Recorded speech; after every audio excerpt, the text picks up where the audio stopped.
Olá, pessoal! Tudo tranquilo com vocês? Espero que sim. Então, eu sou a Tereza, aqui do canal Viajando na Ciência, e estou novamente aqui com vocês para a gente dar continuidade a essa nossa incrível série que fala sobre a história da ciência moderna, né? Dos grandes episódios, das figuras célebres, né? Que estão inseridas em todo esse processo que hoje, né? Nós nos encontramos como ciência moderna, né? Que está até hoje, né? Sendo processada. Nós ainda estamos construindo a cada dia a nossa ciência moderna. E hoje eu estou aqui para dar continuidade também a um assunto muito interessante, que era o assunto daquelas pessoas curiosas que gostavam de fazer experimentações, que o povo dizia que mexiam com mágica, né? Com magia, coisas parecidas, que são os famosos alquimistas. Então, eu andei falando, né, em 2 episódios aqui para trás aqui do nosso canal sobre essas figuras lendárias e fantásticas que são os alquimistas. E hoje eu trago para vocês um dos que eu vou dizer assim, um dos mais assim, mais assim importantes alquimistas da geração mais assim posterior, né?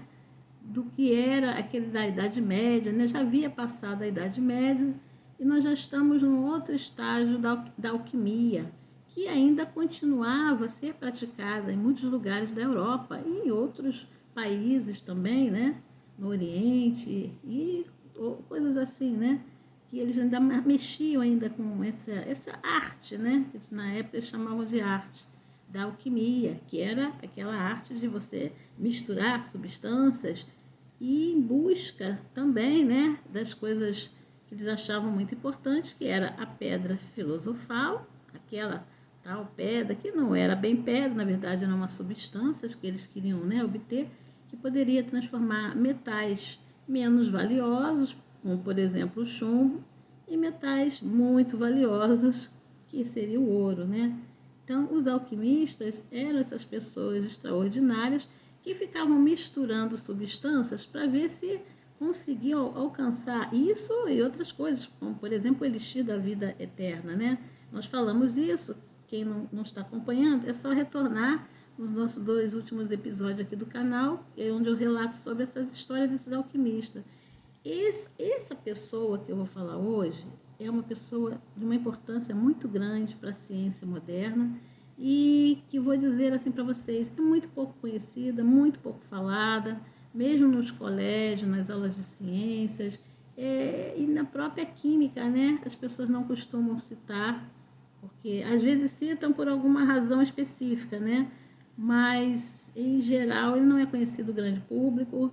Ele era contemporâneo de Isaac Newton, eles eram contemporâneos, vamos dizer assim, havia até uma certa amizade entre eles, e é uma pessoa extraordinária porque ele foi um dos, vamos dizer assim, os que começou também na prática da alquimia, embora no final, assim, ele já não estava mais praticando a alquimia.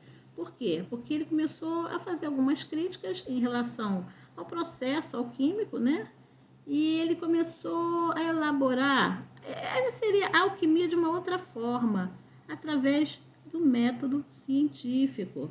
Pois é, essa pessoa se chamava Robert Boyle, era um irlandês, ele era nascido na Irlanda, ele nasceu em 1627, acho que isso mesmo, ele é de 1627 e ele foi, assim, um filho de uma família muito rica na Irlanda, sabe? Ele tinha 13 irmãos, um bocado de irmãos, né? E a fortuna do pai dele era tão grande, né? E deu para essa famíliada toda e ainda sobrou uma boa parcela para ele. E ele conseguiu converter essa fortuna da família dele numa prática, vamos dizer assim, que levava ao que hoje nós chamamos de ciência. Ele começou a praticar o que hoje nós chamamos, na verdade, de química moderna. Isso aí. Então ele foi transformando todos aqueles processos dos alquimistas, né? Porque os alquimistas realmente, eles fazendo a alquimia deles, eles descobriram muitas coisas, né? Por isso que eu digo que eles também eram, vamos dizer assim, protocientistas, alguns deles, né? Não todos. Claro que não era assim, mas havia muitos deles que levavam aquilo muito a sério e que, às vezes, até sem querer, eles iam descobrindo coisas que ajudaram ao que hoje nós chamamos de química moderna, né? Lembrando, a alquimia é a mesma coisa hoje em dia do que a química, né? Olha a palavra, né? Uma coisa vem da outra. Então, e o Robert Boyle, ele foi uma pessoa extraordinária porque ele teve, né, o privilégio de ter uma educação mais refinada, teve ótimos professores, estudou numa ótima escola, ele chegou a viajar pela Europa, ele foi à terra de Galileu, ele foi na terra de Galileu, Galilei, ele esteve em Florença, ele leu todos aqueles livros proibidos do Galileu, aqueles livros, né? Aquele da Mensageiro das Estrelas, livros que já estavam proibidos, ele conseguiu ter acesso a esses livros. O último livro do Galileu, que falava sobre as forças da natureza. E ele foi juntando aquilo tudo e começou a fazer uma espécie de prática. Ele se apaixonou pela prática, que ele já tinha interesse no caso ali, né, da alquimia. Então ele se apaixonou pela prática de você misturar substâncias, mas através de um método mais, assim, com mais rigidez, sabe? Com mais controle, não era de qualquer forma. Ele pesava tudo que ele mexia, ele quantificava, né? Ele começou a fazer as misturas, mas de uma maneira em que ele tivesse mais controle sobre aquilo que estava sendo realizado, sobre aquele experimento. Ele era um grande experimentalista. E nesse contexto todo, ele foi construindo as bases, os alicerces, que são as bases até hoje da química que nós temos hoje em dia. Então podemos dizer, como, né, o Galileu Galilei praticamente o pai da ciência moderna, lembram? Então, Isaac Newton também é o outro também, que eles consideram também um dos pais, né, que veio bem depois, né, do Galileu. Mas esse aqui, o Robert Boyle, também, deixa eu botar ele aqui para vocês verem a carinha dele. Aqui a imagem não está muito nítida, né? Aqui, gente. Esse aqui é o Robert Boyle. É ele mesmo, olha. Está usando, né, aquela peruca da época, né, das modas, né, que tinha naquela época. Então, esse Robert Boyle é o irlandês, né? Depois ele vai para Londres estudar, acaba ficando em Oxford, que é o lugar que ele ficou mais, depois foi para Londres, e ele se juntou a outras pessoas que tinham a mesma vontade que ele tinha, né? De realizar experimentos, que eram muito curiosos, que queriam fazer vários experimentos, né? Na área tanto da química, inclusive da fisiologia humana, da medicina, ele chegou a mexer com isso também. Ele estudou fisiologia humana. Na verdade, ele mexeu com várias áreas do conhecimento. Ele e uma outra pessoa que vocês também já devem ter ouvido falar, que era um dos auxiliares dele, que chamava, é um outro Robert, é o Robert Hooke, aquele que a gente aprende lá no colégio, né, na quinta, sexta série, que falou que foi uma das pessoas que viu através de um microscópio as primeiras, assim, estruturas, que seriam estruturas celulares. Não sei se vocês lembram disso. Depois a gente vai falar dele também. Então, o Robert Boyle, ele era uma pessoa extraordinária, porque ele prestava muita atenção nos experimentos, ele tinha um rigor científico, uma vontade mesmo, sabe, de descobrir as coisas, mas de uma maneira não mágica, não de qualquer jeito, não de receita indecifrável de algum alquimista, embora ele continuou, né, estudando muitos tratados de alquimia, ele nunca abandonou por completo isso não, mas ele ficava na pesquisa, né, dos tratados de alquimia, mas agora ele, nesse momento que eu estou falando, ele passou a fazer os experimentos de uma forma muito mais controlada, né? Então, influenciado por outros pensadores, né, que falavam, né, que o método científico era muito importante para você poder ter resultados muito mais concretos e valiosos. E houve muitos debates naquela época sobre isso. Então, muitos que eram alquimistas, mexiam com a alquimia, eles às vezes até continuavam mexendo um pouco com isso, mais no sentido de estudar, mas eles estavam centrando mais o trabalho nos experimentos controlados, de forma controlada, obedecendo, né, a rigores mais assim de precisão, né? E o Robert Boyle, ele tinha algo que ele gostava muito de estudar, que era, sabe o que, gente? O ar. Ele era encantado para saber o que era o ar. Eles não sabiam naquela época o que era o ar. Eles achavam que o ar era feito de uma substância única, embora o próprio Robert Boyle achava que não devia ser isso não. Ele desconfiava que havia mais coisas no ar, né? Porque o ar entrava e saía dos pulmões humanos, né? E haviam tantos seres vivos, tantas coisas acontecendo, que ele achava impossível o ar ser só feito de um único elemento, eu achava aquilo estranho. E ele fez muitas pesquisas sobre isso. E ele conseguiu fazer umas pesquisas muito interessantes sobre a pressão do ar e o volume, que deu no que eles chamam da lei de Boyle. Existe isso aí, a lei de Boyle, né, sobre gases. E o mais interessante de tudo, e que além de todas essas coisas do Robert Boyle, ele era uma pessoa visionária, gente. Como assim, né? Eles até falam, né? Ele é uma pessoa que ele viu a modernidade. Como o Da Vinci, né? O Da Vinci, lembra da história do Leonardo da Vinci? Quem conhece um pouquinho da história, sabe que o Leonardo da Vinci era uma pessoa que ele projetava, né? Coisas assim que ele achava que ia ter um dia. Ele era encantado por voar, ele achava que um dia o homem ia conseguir desenvolver alguma estratégia, né, de voo, né, um aparelho que nem ele conseguia direito entender o que seria, né, ele estava tentando fazer. E o Robert Boyle, gente, pois é, ele falava sempre, ele dizia, se a ciência avançar de uma maneira eficiente, o mundo vai chegar num ponto, olha só o que ele disse, onde as pessoas vão conseguir se deslocar através dos ares, vão conseguir voar como pássaros, mas não de qualquer jeito, mas elas vão inventar um mecanismo para voarem. Olha só, isso o Robert Boyle falou lá. E ele também falava que ia haver os submarinos, que ele dizia que haveria também aparatos para que os seres humanos se deslocassem por debaixo das águas. Até isso, gente, ele falava. E, inclusive, ele foi um cara que previu assim, que a medicina ia ter grandes avanços, que ia haver melhoria nos remédios, né?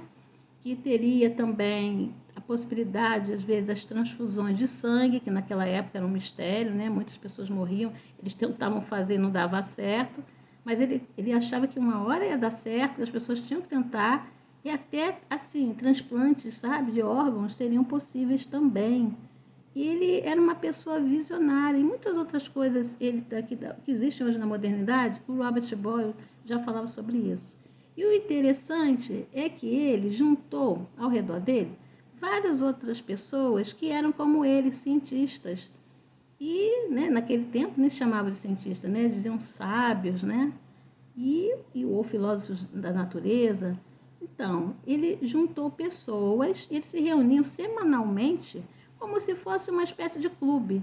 Eles chamavam, inclusive, eles apelidaram do Invisible College, em inglês, né? Colégio Invisível, porque eles estavam ali fazendo experimentos, faziam anotações, aprendiam coisas novas, descobriam coisas novas, mas não tinha, assim, um lugar para eles, né, ficarem. Então, eles faziam as reuniões semanais, sempre em algum lugar, né, que eles escolhiam para se reunirem, eles todos, e sei lá, não sei a quantidade que era na época, né, não cheguei a descobrir, mas esse Invisible College, né, como eles chamavam, é que deu origem depois, gente, o que nós conhecemos como The Royal Society, a Sociedade Real de Londres.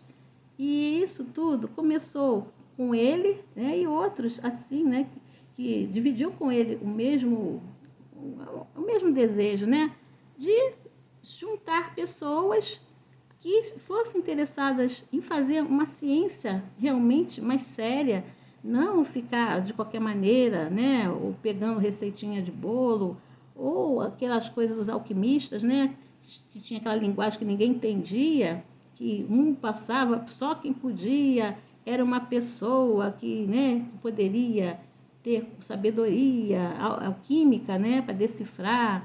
E ele era contra essa ideia. Ele sempre falava: a ciência, ela deve ser aberta para todos, não pode ser escondida. Se você descobrir alguma coisa, você tem que compartilhar isso com todas as outras pessoas, para que a humanidade possa crescer, né? Para que o grupo inteiro, né, possa crescer com essas novas descobertas. E ele tinha essa característica muito interessante. Eu trouxe aqui uma parte aqui desse livro, esse livro eu gosto muito dele, né? Ele parece simplesinho, mas ele é muito bom, eu sempre gosto de usar ele, né?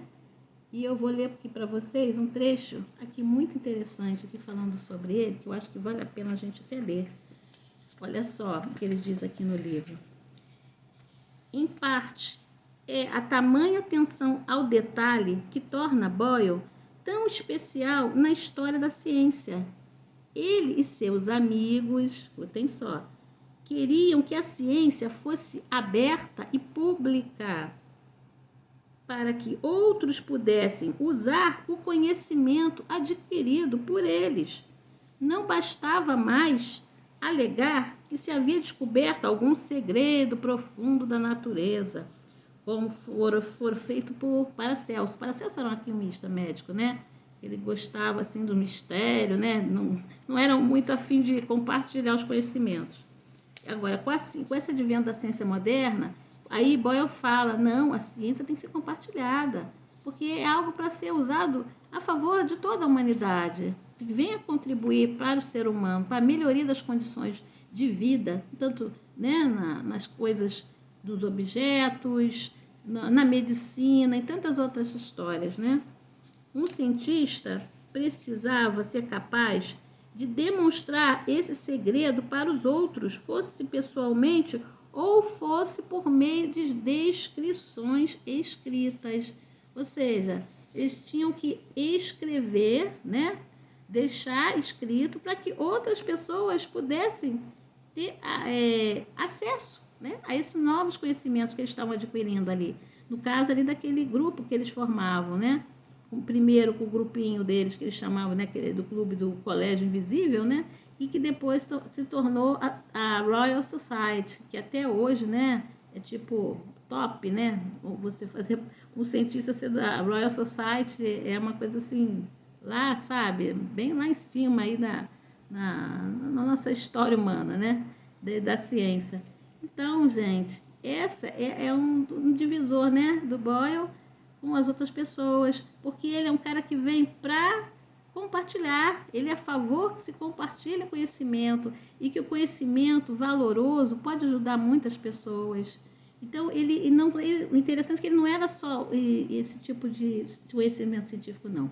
E o Robert Boyle, gente, ele gostava muito de teologia, ele defendia, sabe, que a teologia, que o estudo das coisas de Deus, relativos, né, a Deus, não podia ser separado, talvez, totalmente da ciência, porque ele dizia a ciência era uma espécie de uma forma de você chegar a Deus. Olha só, porque eles, naquela época, eles achavam que através do conhecimento científico a gente ia descobrir quais eram as leis que Deus tinha colocado aqui para reger a natureza. Isso tudo eles diziam que era para glorificar a Deus. Então, isso da ciência, do conhecimento científico, ele era uma forma de agradar a Deus e que Deus deixava aos homens ter acesso para que pudessem melhorar as suas condições de vida. É como se fosse assim, Deus tivesse colocado de forma misteriosa coisas que era para a gente descobrir. E aí a gente teve que descobrir montando uma maneira de chegar até esse conhecimento, que é através da própria ciência, né? O conhecimento é uma forma, então, quando você vai à procura dele, é uma forma que você vai à procura da própria divindade que está dentro de cada um de nós. Isso é fantástico, né, gente? Essa é a história que eu contei, né, do Robert Boyle, que muita gente não sabe, e devido a todas as experiências que ele fez no laboratório, né, somente químicas, ele é considerado um dos pais, né, ou o pai mesmo, né, o principal, né, assim, que fundamentou o que hoje a gente chama de química moderna. É uma história belíssima, a história dele. Eu só não posso contar mais detalhes agora, senão vai ficar muito longo. Mas a gente pode falando depois, quando eu for falar do Isaac Newton, né? Lembrando que ele chegou a ter, né, uma certa amizade. O Newton participou também com ele da Royal Society, né? E depois nós vamos voltar a essa história incrível aí de como, né, a ciência ela vai desvendando os mistérios, né, que estão aí esperando para serem revelados, como revelações divinas, né, vamos dizer assim, mas só que através de um método mais eficiente e sem nenhum tipo, né, de magia ou misticismo, não, de uma forma muito mais realista, uma forma, né, muito mais prática e que possa ter, né, uma acessibilidade a toda a humanidade que venha beneficiar a todos. E é uma das, né, das correntes aí que nós vamos ver aí ao longo dessa nossa caminhada aí nessa história fantástica da ciência moderna. Ainda tem muita estrada aí para a gente desvendar aí. E o Robert Hooke, eu não podia deixar de falar, eu sei que muita gente não conhece ele, mas essa figura sensacional. Então, gente, se vocês gostam desse assunto, por favor, gente, ajuda aí o nosso canal, né, é um canal recente, pequeno. Eu peço que vocês, né, que se interessam por isso, que querem compartilhar esse conhecimento conosco, que vocês, né, possam se inscrever no canal, não esqueçam de dar o like, não esqueçam, né, de compartilhar os vídeos sempre que possível, porque aí torna isso mais acessível, como o próprio Robert Boyle falou, né, para que a ciência seja cada vez mais acessível ao maior número de pessoas. Eu agradeço a vocês, muito obrigada, e depois a gente volta novamente em breve. E hasta luego!